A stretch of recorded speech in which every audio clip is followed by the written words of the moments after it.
నమస్కారం ETV news కి స్వాగతం. ఈనాటి ముఖ్యాంశాలు. ఏపీలో 1,17,000 కోట్ల పెట్టుబడులకు కేబినెట్ గ్రీన్ సిగ్నల్.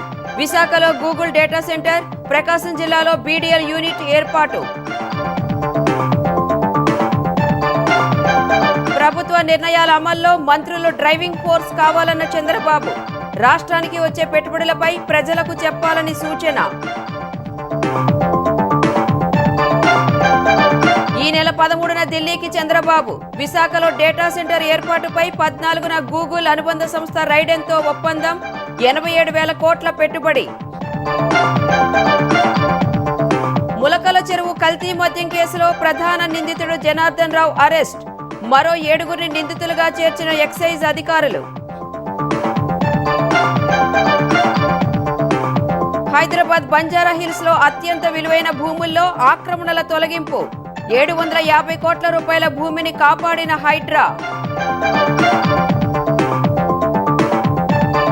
హైదరాబాద్ లో స్థిరాస్తి రంగం క్షీణించింది అనడంపై భట్టి ఆగ్రహం.